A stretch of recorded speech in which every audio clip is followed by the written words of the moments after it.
Ketchikan is full of awesome artists, and it is a real treat to be invited into the studio of one of Ketchikan's greats. Right here with Carmel Anderson in your studio. Don't laugh because you're fantastic. And you have a really dynamic, different take on art. You know, I think there's a lot of people in Ketchikan that do, you know, of course there's many photographers, and you see the typical wildlife and some of the other various types of art, but you are the only one that has this totally different take on art. Tell me a little bit about your inspiration. Well, I think part of it is that I moved up here already with my theme set. And that's one of the first questions I get asked is, oh, you must paint these beautiful landscapes, especially that I have this amazing studio that overlooks the ocean and has this amazing view of the mountains and everything. But I admire that work, but that's not what gets my trigger going. And about 10 years, no, maybe about 6 years ago, I was painting still lifes, and I was really painting these beautiful pears. And I love those, by the way. They're amazing. They are beautiful. I mean, I like them. But I couldn't get past the pears. When I realized I wasn't really a still life painter. Branch out into other fruit? I couldn't do other fruit. They were really women. And it was my fear of painting women that was holding me back. Interesting, okay. And as much as I love the pears, after a while you can only paint so many pears. And I try other still lifes and they all look like pears? They all look like pears, and I didn't get excited, and I wasn't like, wow, you know. And I realized that it was my fear holding me back from what I wanted. And at that time I started watching my daughters grow up and saying, you know, what kind of women I want them to be, and to follow an example that they can be all they can be. And we lived in a particular place that had a lot of women that I didn't see real joyful and happy. And I call them kind of my unmentors. But I was your unmentors, that's great. So I was looking at these women going, why aren't they happier? And I was asking my friends at the same time, you know, who do you have that you look up to that's older? And I kept getting the same response that they didn't really have that. And then I looked and met these wonderful wise women going, okay, what is different between these women who've also faced great loss and also had hardship like all of us? You know, if we live long enough, there's some sorrow, but they just have incredible wisdom and compassion and kindness. And I thought, that is who I want to become. And that started me on this whole journey of women and wisdom. And so it really started out of my own journey of who I wanted to become, or hope to become, then, and that is what really excited me. And the interesting part is I was a fashion designer in New York City, did very well, won lots of awards, scholarships, national awards, but I wasn't really happy. It wasn't all that in a bag of chips for you. It wasn't. It was an empty success? It was an empty success. And I don't want to say totally empty, but it wasn't worth the hours. It just took everything out of me. Okay, so imagine this. This is a really unique journey if you think about it. You are a highly successful fashion designer in New York City.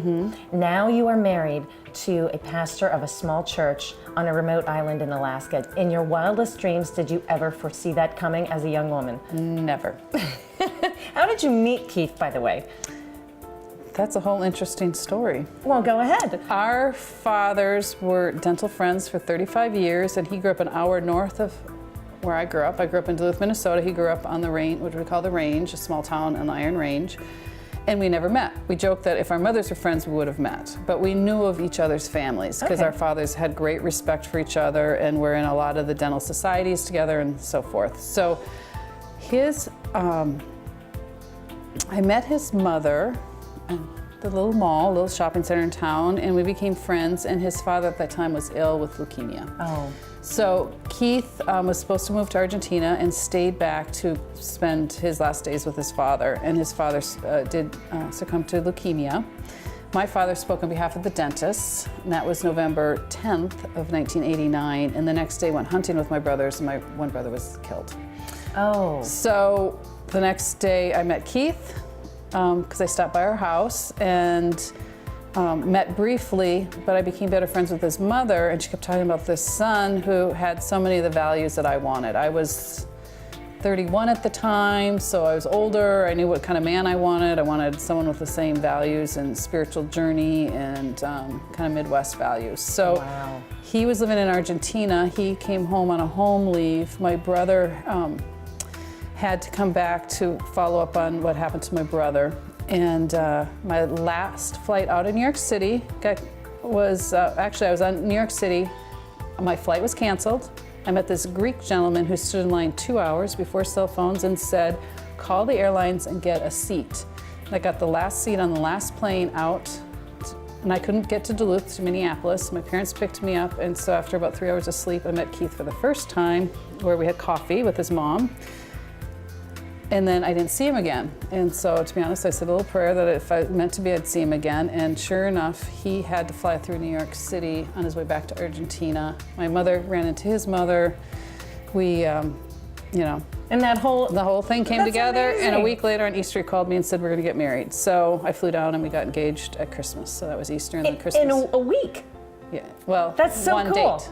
One date, basically. Amazing. Yes, so and I was on my 32nd birthday. How's that? Oh my gosh, Yeah. what a cool story. Yeah, What a cool so- story. Well, here's, we're standing in front of these amazing pieces of art, and we're talking about your journey in kind of telling the stories of women and their strengths and their stories, but these are not normal women.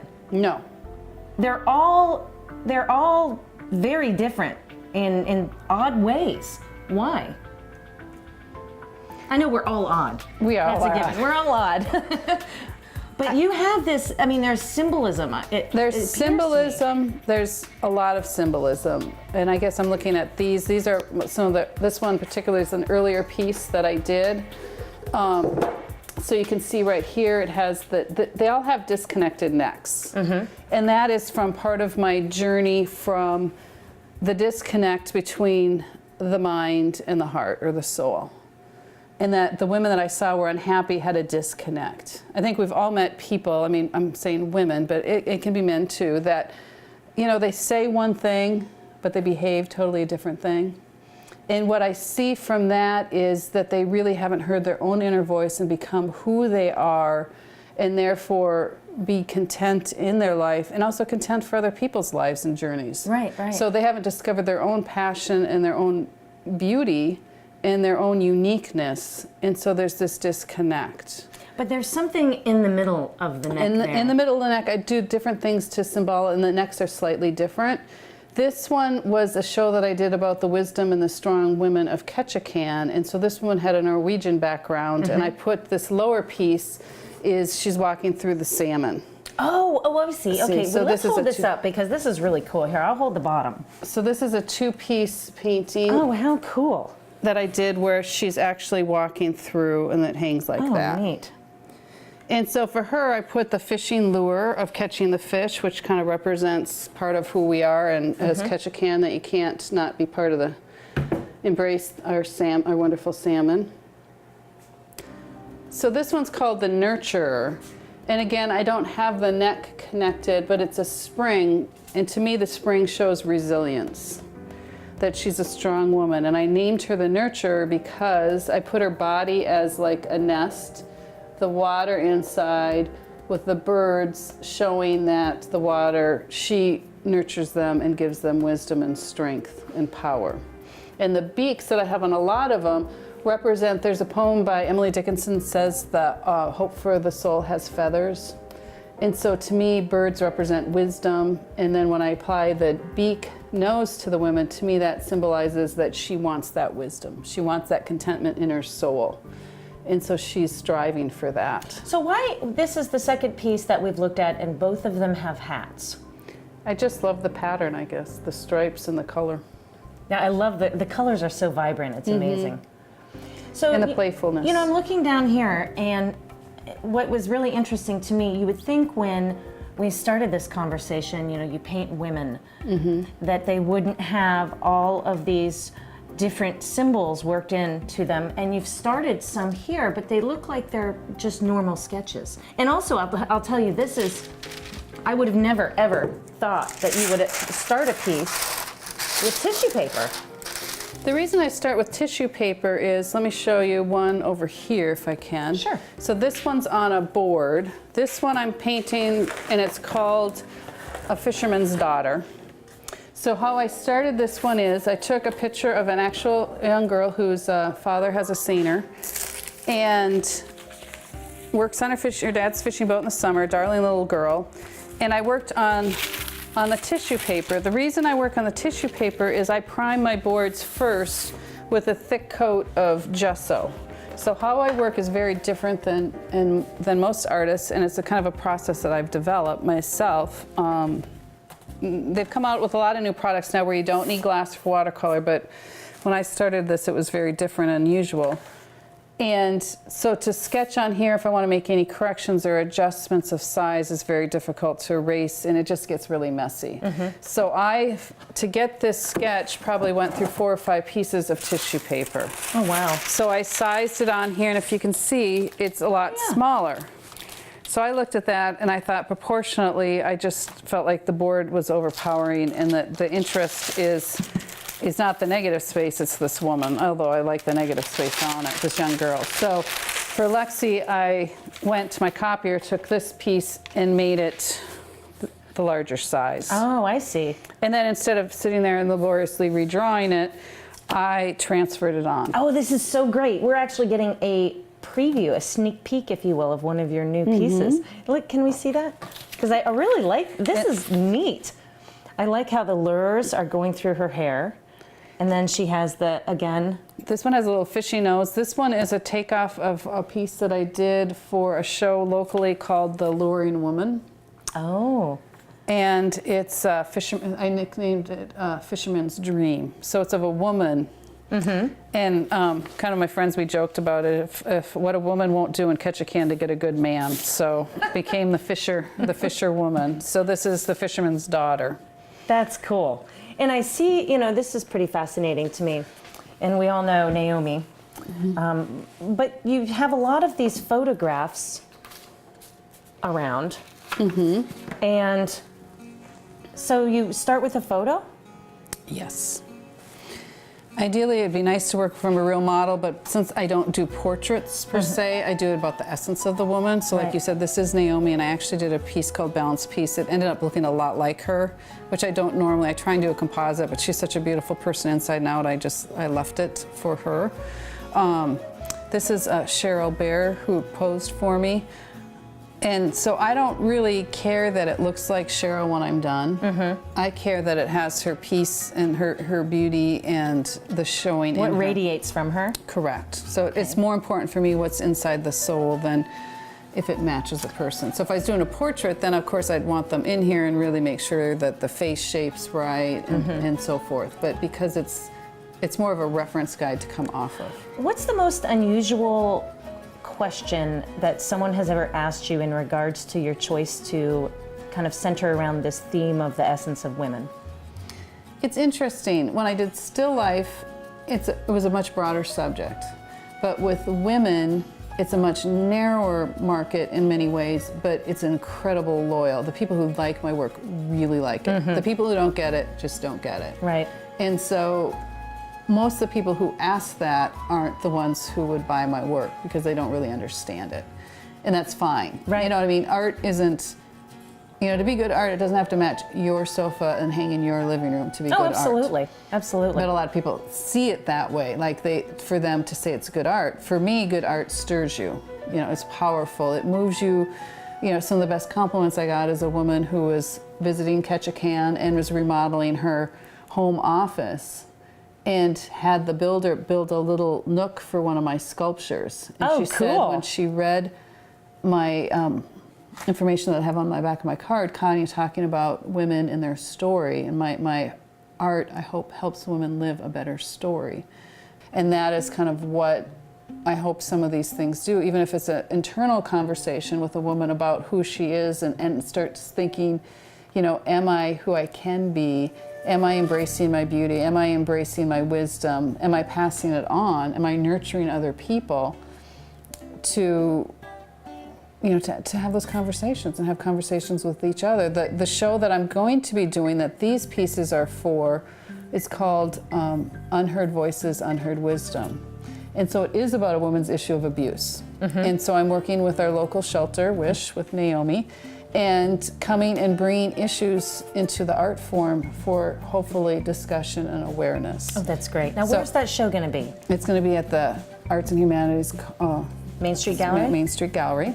Awesome. When is Women's Month, March 2014.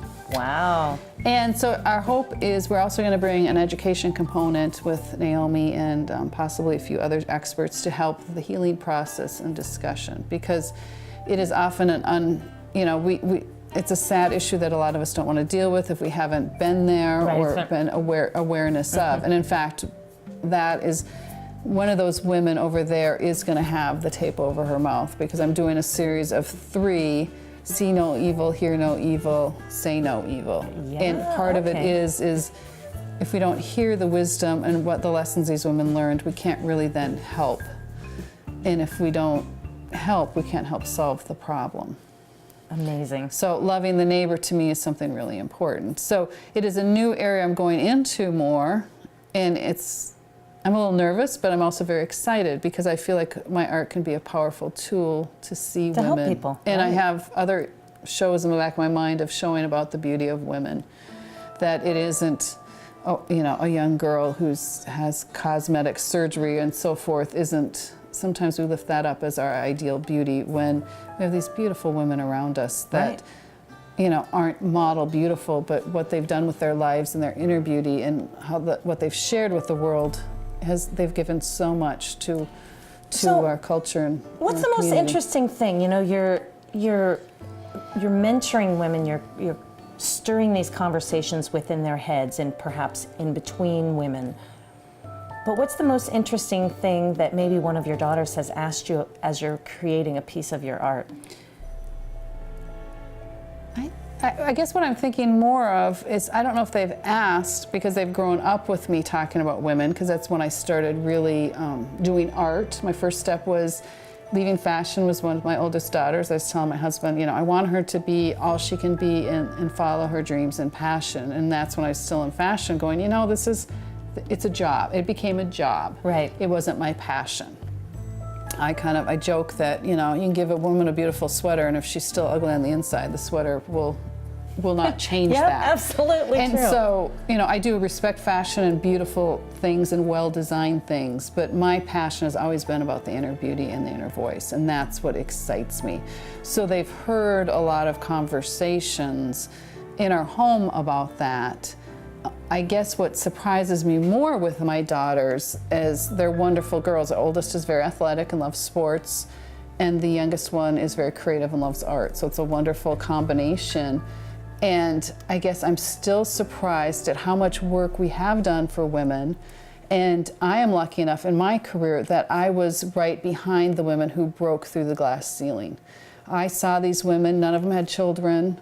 They worked endless hours. They talked about when they started their career, they couldn't even have a calculator, that they had to borrow the men's calculator at lunchtime. Really? I heard these stories and saw the sacrifices these women had so that they could get equal pay and equal jobs. So I'm very respectful of the women ahead of me.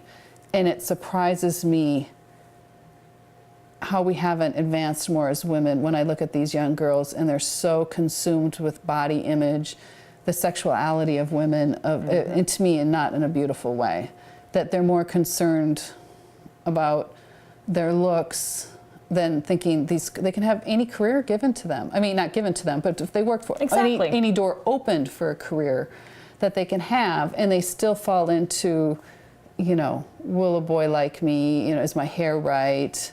Going to extremes at young ages for surgeries that change them, when I'm looking at them going, wow, you have so much. But the pressure I see with my daughters and their friends, I think that surprises me more than anything, that it's just part of, I think, being a human in that age of succumbing to the pressure around us and being so worried about the label on our clothes, or so worried if our hair's straightened, in that peer pressure. So I think when I was a younger woman, I would have had a little take on women, thinking that they would, I guess it was my hope, seeing what these other women did to open these doors. And I think, and you can't blame them. They weren't here to see the sacrifices these older women made. Exactly. They weren't around, so they don't really understand that there are some women who made huge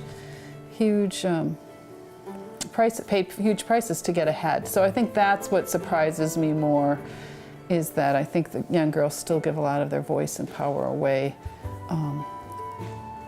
Tell me about one thing that your daughters have done that kind of gave you that aha or astounded you. I know there's so many because I've met your daughters. Yes. They're amazing.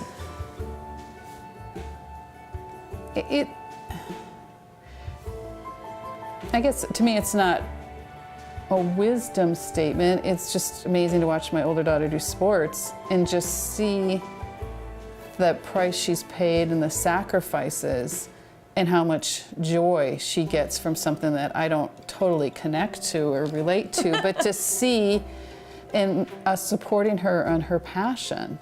And she did something at a basketball game, and just the crowd stood up and was cheering, and I was part of me as a mom going, wow. You know, first of all, it had to take me a while to figure out what she did. She stuffed another player, but but just to say, wow, she is following her passion and she is doing what she needs to do. And having them talk about the possibilities of different careers and options. And I tell them it's totally up to them what they want to do, but I want them to be prepared and to know they have options. Right. Absolutely. If they want whatever kind of job they want, but to have options. And that's what I encourage them, to have options and to be honest with who they are. Yeah, yeah. And that they have choices. So I have a question. This to me over here is another really interesting element. Excuse me. You have all of these bones, decidedly non-feminine things. But then we have some of the sculptures here. But you have, oftentimes you'll see boy, that maybe is not a good message, but you see all of these neat things on top of. Tell me, why do you have this one, for example? This one comes back. This is called Deer Birds, D-E-E-R, after the deer horn. And this is, again, she's nurturing the birds. So part of the nature. And I think this is probably where I have some Ketchikan in me, is that in my sculptures I try to put in something of the nature from the environment. So these are deer horns. This was a wonderful vertebrae bone that someone gave me that was in their yard. And so I guess I see it as the strength and the vitality. It's kind of like the necks here with the cage of catching the wisdom. To me, this shows the bones of a strength. I was just going to ask you if this will ultimately be a neck on something.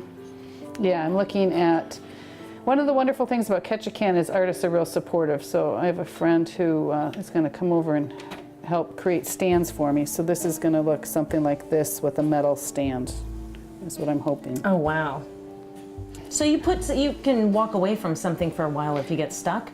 I intentionally walk away, and some even get timeouts. This one is a good example. Timeouts. This painting and I have been fighting for about a year, I hate to tell you, and she has had a lot of timeouts because you lose perspective. If you're working on a piece for a long time, you don't see it.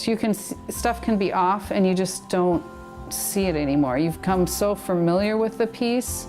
So this one, if you look close, and some of this I'll have to change, she's had hats on her, she's had different hairstyles, she's had different backgrounds, she's had the birds positioned in different places. But I was trying to do a piece where I had more in the background than just a solid color. And kind of like the ladder going off to nowhere. Exactly. So for me, this is kind of about contented joy and chaos. And I think having daughters the age I'm at, I feel like, I joke that I have the color-coded calendar. And so I feel like, in sports seasons and up here, we have to do so much fundraising for our kids to, fly and compete, and just the busyness of life. And at this stage of my parenting, that I just often feel like there's just so much chaos. And I guess part of it for me, again, comes back to my journey, is wanting to find peace in the chaos that's all around me.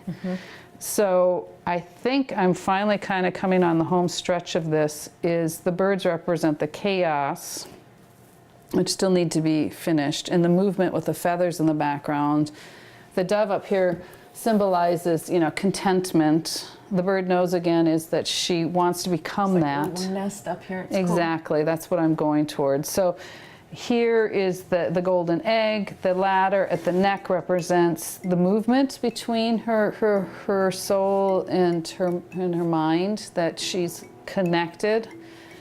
And then I've been fighting with what to do with, I had a hat on her. I like the hair. It's really cool. I think I did this a couple days ago, and I thought, I think I've hit what it's supposed to be. There's another one I did, Perch of Wisdom, where I painted a young woman who was about 18 or 19 and worked at my friend's beauty shop and was being reunited with her birth parents. Both birth parents. And this girl was just smarter than a whip, and she got in all this trouble. She'd just do nothing major, but just dumb stuff. But she said, well, they can't really get too mad at me because she was a straight A student. She was just really smart. And for her, my friend who she worked with had an amazing story of making poor choices and then going on and pulling her life together, and adopted, I think it's up to 5 kids, biracial children, who she is just an amazing mother to, and is just very outspoken to the young girls about making wise choices and consequences of not making wise choices. So I really look up to this woman as not only as a friend, but just a woman who's making wise choices and sharing her wisdom. And she's really hip and cool, so the young ladies like her.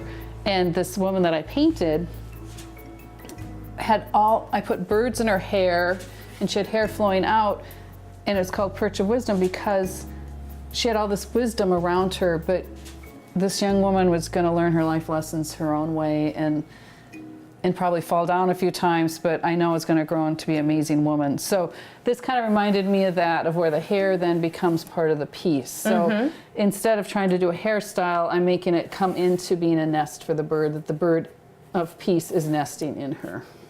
And she's creating basically a home for the So why nest. is the piece rounded like this? Just because? Just because. It's really neat. It's so unusual, and that's what I love about your work. Well, thank you. It's so very unexpected. Right. But then again, I think a lot of times the lives of women are full of so many unexpecteds. Exactly. This is the one I called Sing the Song. The bird's singing the song. This woman is trying to embrace her own song. Again, the bird beak. The ladder, this is, I think, the first piece I did a ladder because the ladder represents movement and going upward. And I put the gesture hat on this one because I heard a wonderful quote about wise is the woman who can laugh at herself and cry for others. And it was about this time of this painting when I kept looking at women and the wise women, and I started realizing how important humor is to happy people and wise people. That they embrace humor, and not humor at people or belittling humor, but most often at themselves, and just enjoy a good laugh. And it was just something I started realizing, how important to laugh, but to also be sensitive to I others. think one thing that I've noticed since coming to Ketchikan, and it may be just where I lived prior to Ketchikan, but there does seem to be an amazing strength that is in the women here. The women are amazing up here, and that is one of the things. When I moved here, I was hesitant. My husband said our agreement was I'd follow him anywhere because he's wonderful, and as long as I could paint. So we did this interesting study talking about art. We knew we were going to leave where we were living, and we didn't know where. So we had a long list of where we didn't want to move. We were ready to leave the Midwest. We didn't want suburbia. My husband didn't want big cities, even though I love big cities. So we had a long list of what we didn't want, but we didn't have a very long list of where we wanted. And so we took out large pieces of paper, which I still have in the drawer, and I can show you, of the 4 of us sat at our dining room little table. Let's take them out. This is really neat. And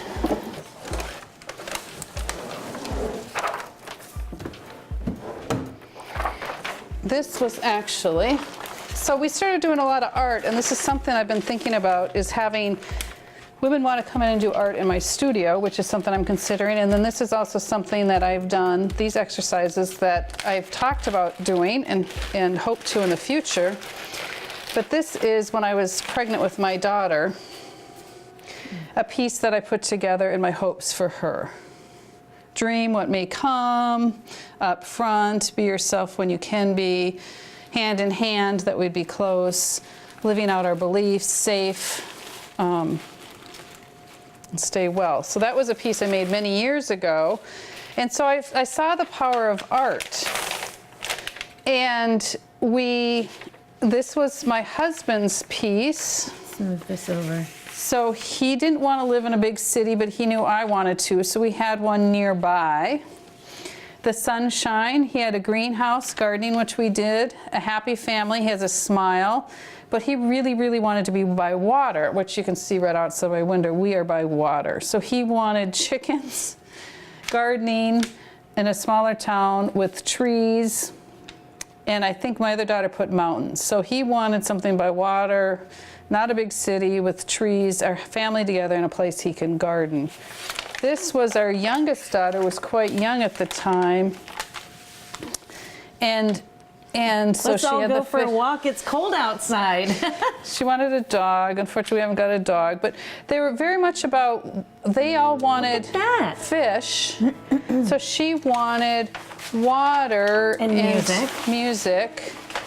Our other daughters, which I don't find at the moment, had also, she wanted a mall, so we can offer the Ketchikan Mall, but she wanted mountains and trees and water. So when I did my sketch, I had art full of home, hospitality. It was all around family and art, but I had no location. Interesting. And I didn't realize until afterwards. So when Keith started talking about moving to Alaska, part of me was like, well, I didn't put location on mine. I had artist community, which Ketchikan has. Clear has, but it didn't actually have location. And so when we started looking for where we wanted to live, I felt like location for me was not as important. Could be anywhere. Could be anywhere. So But here's the thing, I find this incredibly ironic that you literally, I mean, if you think about it, you're living your dream. That you all wrote out this roadmap almost of your future. Right. Using art. Because we couldn't talk about it, but we could talk about what we wanted to do. I mean, because we've got everything basically on here that Ketchikan has. Right. Except we didn't get her a dog. And no snakes, thank goodness. No That's just my snakes. own personal preference. No snakes. So it was really an interesting exercise. And then we did one with my friend where we talked about what we were leaving behind, and we used shoes. We embellished shoes. And the interesting part about that is our youngest daughter was just starting second grade. I think she was in, end of first grade, so quite young. She was very upset. And she had a shoe, and then she had kind of like the Santa thing on it. And it came out, she started crying. And we said, what's going on? And she said, there's no room for me in the truck. She saw the moving trucks, and they only had the cab, which you could fit 3 people. So she was afraid we were going to leave her when we moved, because in her mind, that was moving. You move it in a truck. And if you can't fit everybody in the truck. So, once we explained to her, but that wouldn't have come out. It took art to have that come out. That's amazing. And so, once we explained to her, no, honey, that's, we're all going to go together in our car, and we had this conversation. But she was much more relaxed. But I don't think she was so young she could even verbalize it. It was using the art form to help bring that out. Art as a therapy, if you will. Correct. So art to me touches an unspoken part of our souls. And that's what, my art in a way is my therapy, because it's helped me explore what it means to be a woman and what it means to be hopefully a giving, wonderful woman. And what I see with these women is besides the humor, they're often outward focused. They're out into using their gifts and talents to help others. They're not I gotta ask a question. I gotta ask it just because it just popped in my head. Have you ever started to photograph a woman that you perceived as embodying all of these great characteristics, like you're just saying, and started to paint or make the sculpture, and then subsequently learned or came to the conclusion that you just can't do this piece because this person is not what you originally thought? Not really, because that would be a portrait. Well, no, I mean, like, they're not as good as you thought. Well, has there ever been that element of discovery? I guess because of my faith background, I love the Martin Luther quotas, we're all sinners and saints. So I don't look at any person and say, oh, they embody everything. Right. There's always part of us that doesn't. But most of the people I photograph I know them well enough to respect them. So I guess it comes down to, do I respect them? Yes.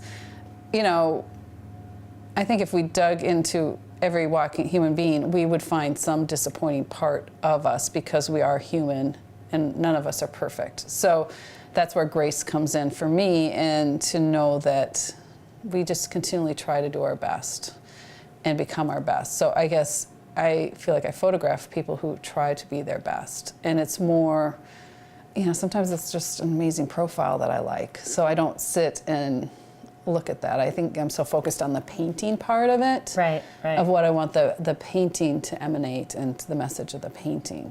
Have you always, when you've had friendships throughout your life, have you gravitated towards older women? There's a reason I'm asking that. I have a lot of older women in my life that I do respect, and I look up to them, and I'm always looking for older women that can help share some of the life experiences with me, because I do think our culture, as I talked about the pressure of our girls have, and I look at the wisdom where they're looking at, and I'm looking at Hollywood going, you know, most of these people in Hollywood don't really have their own acts together. They're not the people I'd want to teach. And so I'm looking, and I think as a culture, part of our unsettledness is because we're looking at the wrong sources for meaning. And a lot of, I think, our elders, that you see in the Native community, the respect for the elders, because there are lessons in life that I think you just have to learn by living. You know, and for me, I mentioned when I met my husband was with my brother dying. At 26 years old, his wife was a month pregnant. You know, me, to watch how my parents went through that experience together, when I've heard this, so I don't have it as you know, quantified, but is 85% of couples end up divorced.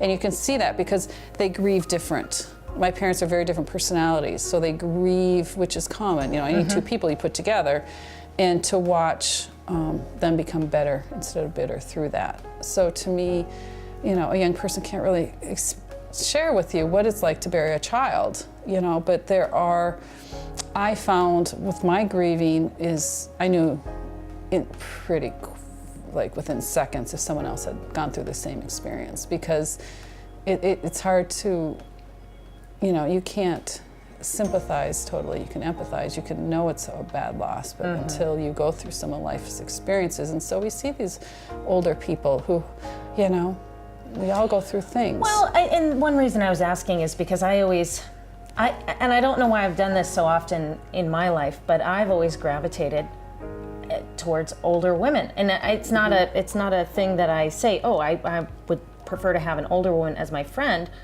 It just evolves that way. And it's the same thing here in Ketchikan. I have like this triumvirate of best friends, and they're all older than I am. Significantly older than I am.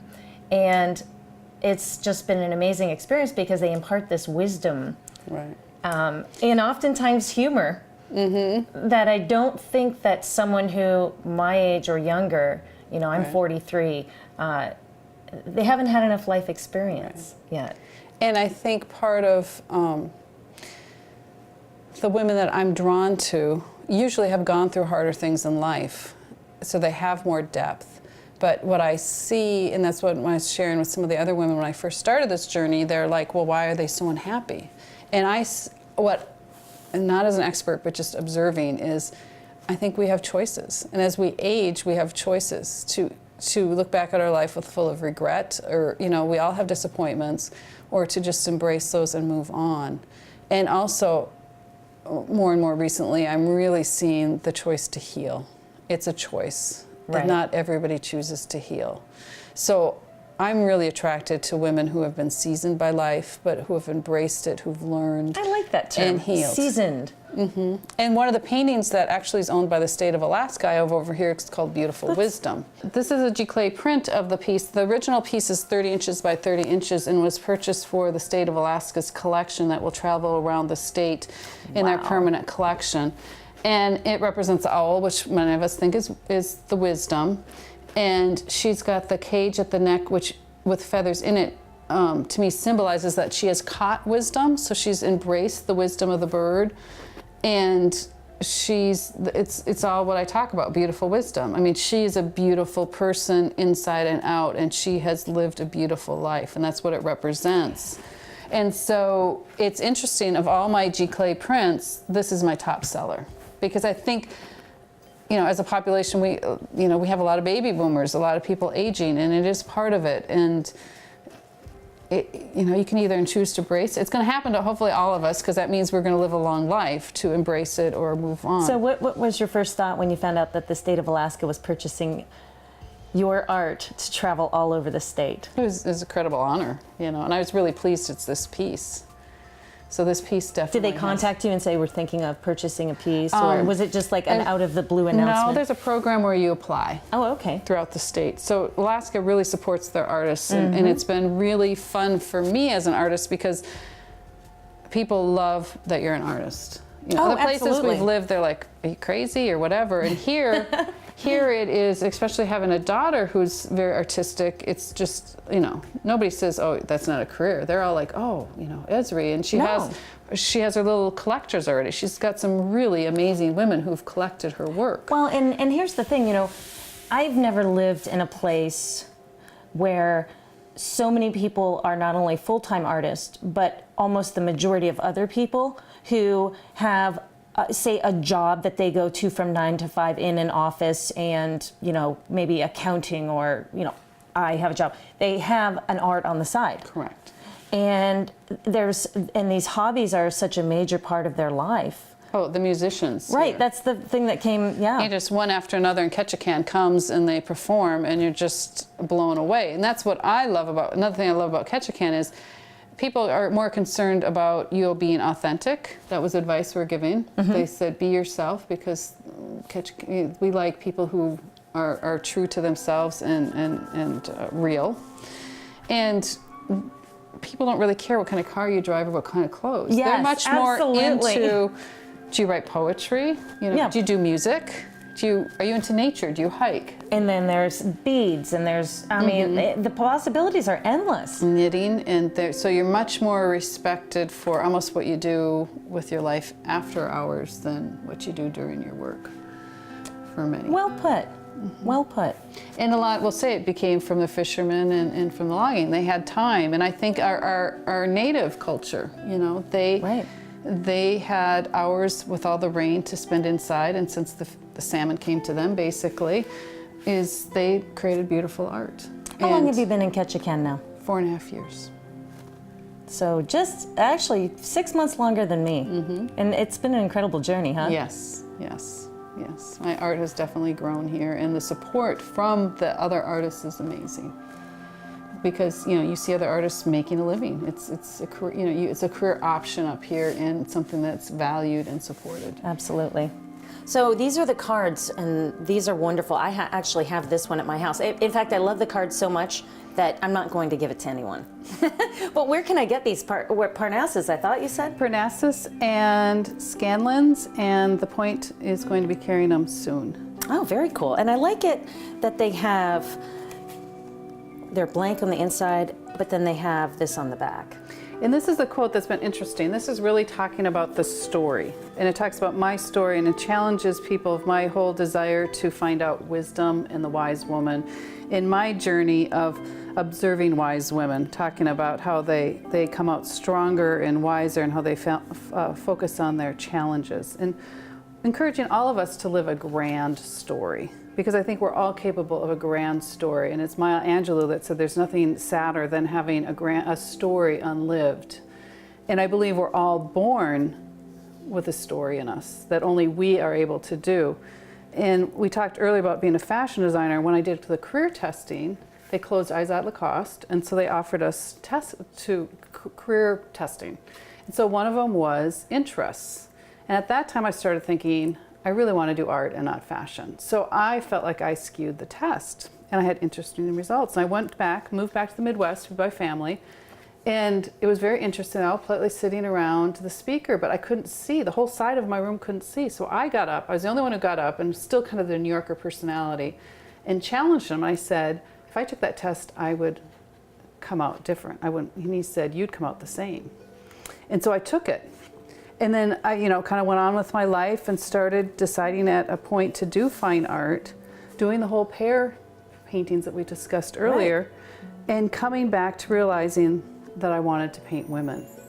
And as I started reflecting on women and the wisdom of women is when that came back to me, because I came out higher in social than in art, both tests. Really? He was correct. And so that is why I get so excited about painting about women, because it's not, I love reading and learning about women, and not in the sense of who's doing what or the gossip thing, but why do women behave the way they behave?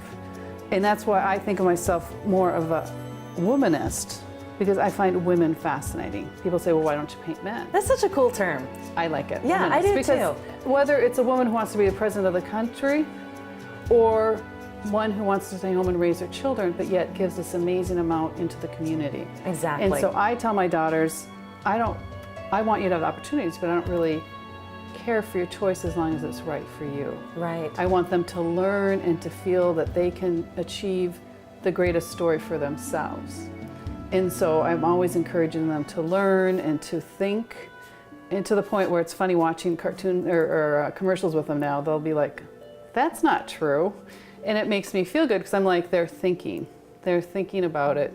So I joke that we're one of the few families where we have our kids watch TED Talks together, but to talk about issues and what they can become. Right, okay. And for me, one of them said, Mom, I think I feel good about what I'm going to do in the future. And that to me is like, wow, it wasn't like I'm going to be better than anybody, but she just felt like she had great opportunities. And to me, that's a success. Right, so from the whole person. Right. And so that's why I find women so fascinating. I think there's nothing sadder than a woman who hasn't healed and has become bitter and angry, and nothing more exciting than a woman who's giving forth. And I just saw a wonderful show about a woman who did that with her life at 65, and talking about the threads of everything she's done coming together to weave this beautiful tapestry. And that's what I feel like my art is doing for me. It's taking the voice that I had in college. I was doing a lot of this art, but I thought, I have to support myself, fashion, I got all these accolades, and I did well at it. But I've always, since way back in college, been interested in the inner beauty of women, and was too afraid to hear my own voice. And so this art has really come out of me wanting to hear my voice, and wish I could say I was braver and was more connected to that voice until the age I am now. But it has taken, I think, this journey for me to produce art that is so deeply felt by me. And it's interesting, women read this and they say, one woman said she just shuddered when she read it. So I know there's a lot of women who've been on my journey and resonate with this, that either they've raised their children and we can have other careers now, we have opportunities that they maybe never dreamt of. And so to me, it's really exciting to hear other women, and hear other women support other women to come together and just talk about what is. And I still think you need to do the women in the studio art thing. Yes. That would be amazing. It would be amazing. That and would, I've got some, I would like to be the fly on the wall for the conversation right. at an event like that. Yeah, and I've got some wonderful ideas that I want to do, full-size sculptures, and just even taking it nationally is my dream of with the conversations about what it means to be our best, what it means to be best in our communities. Because I feel truly to be happiest, we're giving forth and we're helping other people, that we're confident enough in who we are, that we are able to reach out a hand and help lift others up. Very cool. Hope. So people ask me about the birds and the meaning of them and the necks. And my first poem that really hit me was Emily Dickinson. And it's, hope is the thing with feathers that perches in the soul and sings the tune with without the words and never stops at all. So it's Emily Dickinson, and that is for me that the wisdom is the birds, the desire for the women, and our songs don't stop, and they don't necessarily need words. The visuals to me are really powerful, and it's always interesting to me to see how different people relate to this work. And I've always thought the work was more for women, but someone said to me, men will buy this work, and actually the first painting in this series was bought by a man. So that to me was very exciting, that it is about women, but I think every man has at least one woman in his life being his mother, and so they have a strong connection with that also. And then the story of us, we all have a story within us. I thought of Maya Angelou, whose quote is, "There's no greater agony than bearing an untold story inside of you," which I strongly believe about. We all have this story. And then T.S. Eliot, I love with the whole thing of coming back to my college, of what I wanted to do in college was, we must not cease from exploration, and the end of all our exploring will be to arrive where we began and to know the place for the first time. So even though I wanted the beautiful women and the inside, I think it was part of my whole process of really looking at other women and understanding that this voice is not just my voice. I'm part of a larger thing. And one of my first quotes I said is, to join in concert and sing with others. And I think that's really kind of what I want. And that we all have something to add to the stories, each other's stories. Tell me that I think everyone has a story about how they ended up in Ketchikan, for the most part. There's so many people that come here from very interesting places. And in my mind, we have the most interesting people per square foot almost of anywhere else on earth. How did you get here? Well, I definitely agree about the interesting people. And people ask me what I like about Ketchikan, and my first answer is always the people. Yep. It's amazing people here.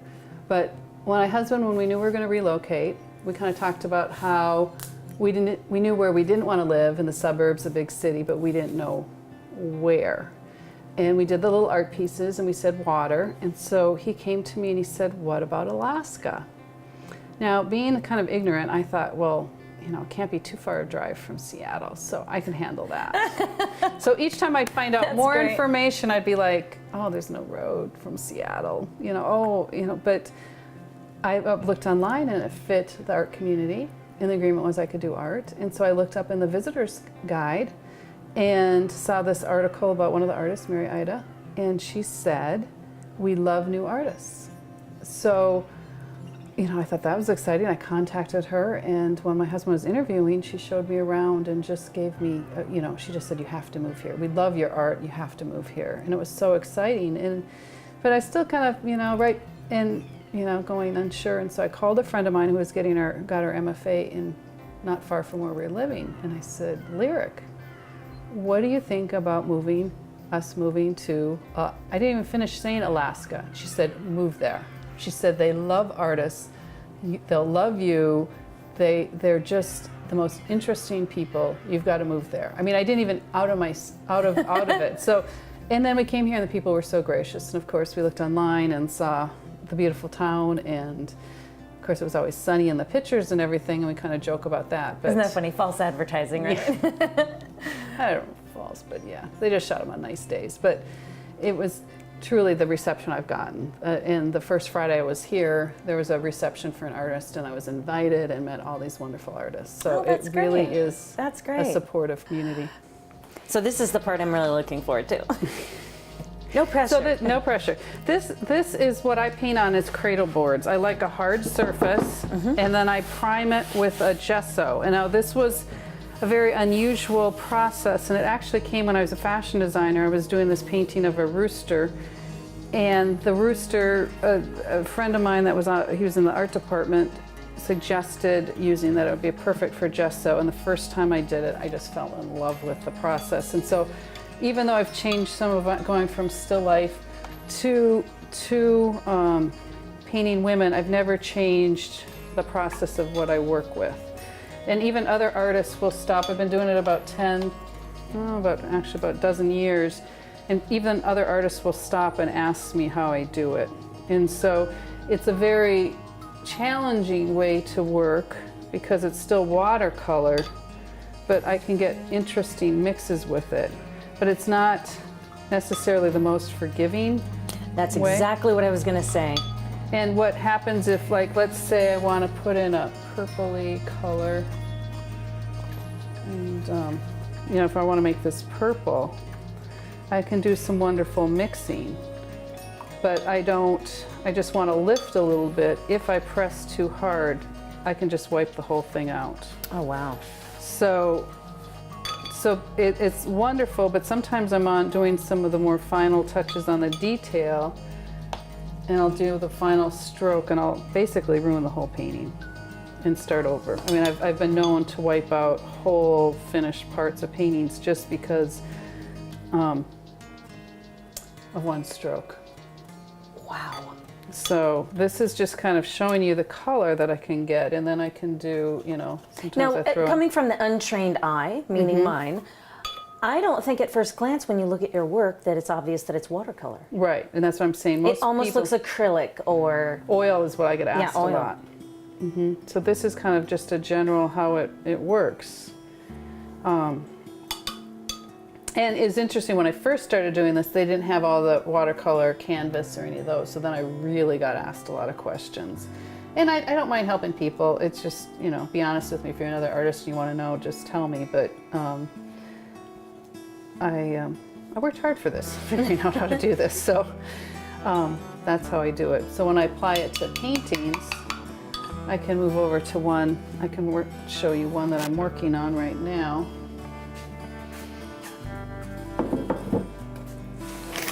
And right here is the original rooster, that the very first piece I did in this process. Oh, wow. So all the details, and I really like that. yeah, I've gotten a lot of compliments on it, and I just love the technique of it. But it's a very intense process, so I don't really like people in the room when I'm working. So we should leave now, right? No. But my husband will attest, when I'm painting, it's a very intense process for me. I don't, you know, I paint for very short bursts of time, but it's I get very tired from it, because it's almost like going into a You've done something else to the hair. I'm working on layering in the hair. So right now I still have quite a bit of work to do it shaped. And so the challenge for me is how to keep it spontaneous and loose, but adequate. So like if I want to add highlights, I can just go in and wipe out. So I can already start shaping it. So sometimes I lay down color just to kind of get the layout I want. So if I want to kind of bring the nest, because the nest is part of her hair, because she's nesting, the piece is part of her. So this is the woman who's had so many different hats and different parts of her, but I'm really thinking this is it. And the person that's probably my best critiquer is my youngest daughter. She will come down and she'll notice changes I make in my work immediately. And if she doesn't like something, she will feel free to tell me which is what I like, because she's often right. Not always, but often. And so it helps me, as I've said in the past too, so if I want to add this, it's a little heavy. So I can just get these transparencies in these. And how long does it take to dry? I know that seems like a dumb question. Well, in Ketchikan, with the rain, I use a hairdryer a lot, or just let them dry. It takes a lot longer. And it depends on how thick. If I've been painting on a painting for a long time, then the board underneath it gets more drenched, so then it takes longer. But to have a final one, I've been using a lot more heat lamps. And one of the fellow artists, my friend Terry Piles, gave me pointers on using a heat lamp, because it's just so wet up here that it makes it trickier for things like photographing your work. So I just take it to a wonderful photographer in town, and he does it. Where I've lived before, you can just take it outside, but this work here is so water sensitive. So if I took this out and it was raining, I would lose my painting basically. Wow. So, you know, I build it up here, and then I start, like if they're heavy, I just continually work the painting if I want to have a little more dimension here. Is one of my comments from when my family looked at it. So I continually work on these. People always ask me how long it takes for painting. This is probably one of my slowest ones because I just couldn't get her where I wanted her to be. So she is probably my record longest. I've had some just fall together, which is pretty rare, but the minimum is 2 weeks because what I do is I'll put her, she's been in a lot of timeouts, so I put them in timeouts when they've just Frustrated you beyond yes. belief, right? Well, and then I lose my objectivity and I don't know, they just don't have a freshness that I can't see anymore. I just see more of the frustration. So I'll put them in timeout, but even when a painting is almost complete, before I really sign off on a painting, I'll put it back because there's little details that I often work on, you know, at the end that I don't want to, that I don't see till, you know, if I get a major problem solved, you know, it's at the end where I start seeing a little stroke here or there that I want to change. And I just continually kind of work like this, and, you know, I'll add even more color and let it kind of float.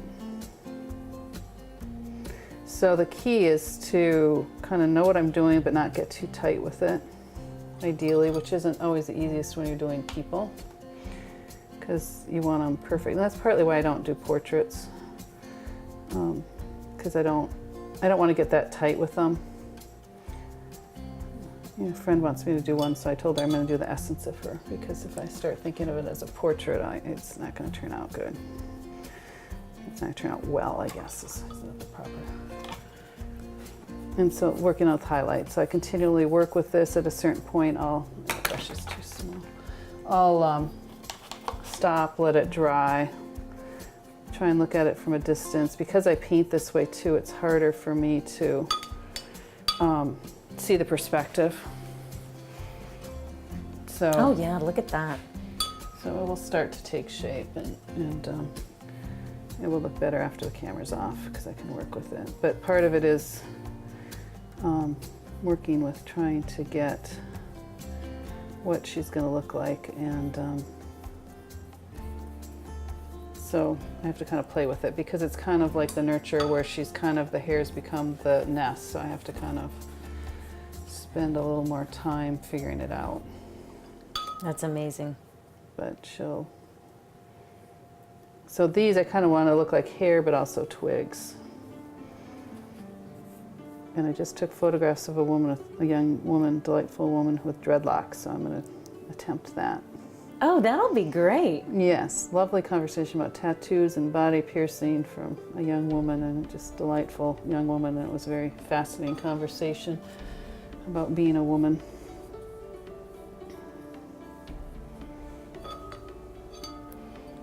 So Wow. I just continually work them till I get them where I want it.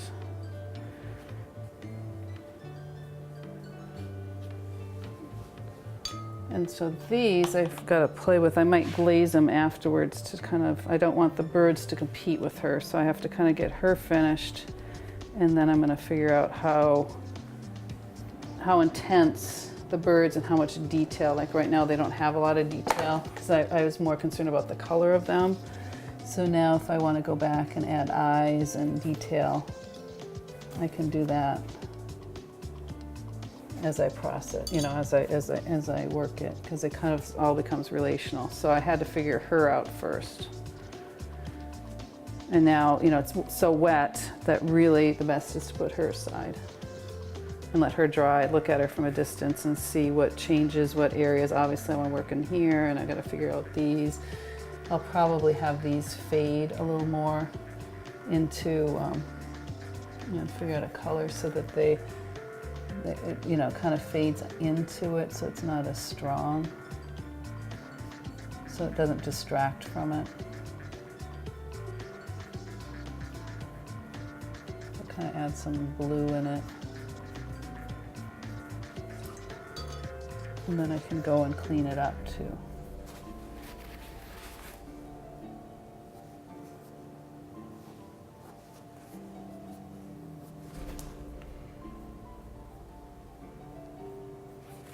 So there's some days I joke, if I'm having a bad art day, it's almost better for me not to paint.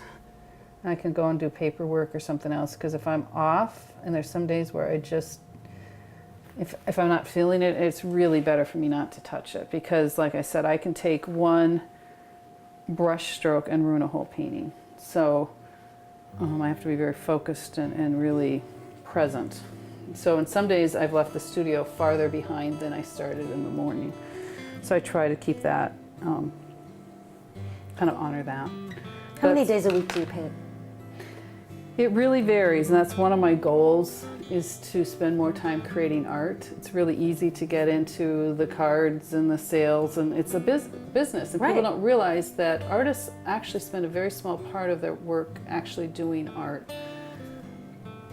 So I try, and it's hard. If you don't, I find, and I've heard this with other artists, if you don't paint a lot regularly and then you take some time off, whether you're working on cards or family vacation or whatever is needed, it's hard to get up and paint again. It's easier to just keep the flow going, especially I guess for someone that paints. I paint very intuitively, and it was one of the compliments I got from a friend who was an artist said, Carmel just knows what to do. And that's partly why I'm very drawn to teaching. I would love to do workshops about finding your inner voice, because being a fashion major, I never really studied painting. My first award was in the first grade. It went to the superintendent's office, and my first grade teacher said to my mom she's going to be an artist. So it's been with me for a long time, but I didn't take it that seriously. And I looked at my daughter and I said to her, my younger daughter who's an artist, and I said, honey, do you not value your art because it's so easy for you? And she just looked at me surprised. But I think sometimes, whether it's sports, it doesn't have to be just art. Sometimes when you're gifted with something, you don't really value it as a gift, because you kind of think, well, can't everybody do it? Yeah, okay, And then art, of course, they made a lot of jokes about, oh, you can't support yourself, the poor artist and starving artist. So that's why I get very excited about living in a town like this that lifts up the kids who are artistic and saying, this is a great career, you've got a great gift. Just the affirmation my daughter's gotten from these women who collect her art has just been a gift that I don't think she fully realizes yet. To have these older women come up to her and say, I have your piece, displayed in my home at such a young age, I think is a real gift. So, ending with this comment, what would be the one thing that you would say to a young woman in today's world? What would be that one key piece of advice that you would give to that young woman? And you've probably already said it. I think it's twofold. I'd say know yourself, meaning know your gifts and strengths and kind of who your basic storyline, who you feel like you've been created to be, and believe in yourself. I think another thing that I really encourage women, and I just heard a wonderful thing on the news about the stiletto clubs, women coming together to support each other, is be open to finding those mentors and support system. Find artists who are making it, look in magazines, Many people, more than I think we realize, want to help kids. So call up a design firm and say, I want to be an architect, which schools can I go to? Right. Because I think if you ask around, before long, you'll hear a couple of the same schools coming up. Mm-hmm. And I think especially successful people that are happy in doing their story would help others. But I think there's lots of opportunities. I hear college kids confused. I say, oh, there's these wonderful tests. They don't have all the answers, but for me, it had an answer that I didn't listen to, and that is the social aspect, the aspect of women and this story of this woman finding peace in the chaos of life. And chaos isn't necessarily bad. Having kids involved in activities that they love is great, but it does cause chaos. It does. We all know that as moms. It does cause fundraising and driving to practice and supporting our children. So part of, I think, being a successful person in life is there's going to be some chaos because you're going to be busy. There's going to be deadlines. There's going to be excitement. There's going to be community events that you want to support. So, you know, part of it is beautiful. I mean, to me, she's beautiful in the midst of chaos. She can have peace in the middle of chaos. She can have a fun, to me, there's fun around this, that she's got the golden egg and she's moving forward. So that to me excites me, that I can paint about something to me that's a success. This is a woman, you know, we don't know what kind of car she drives, we don't know how much money she has, but she has found peace in the midst of life that is busy.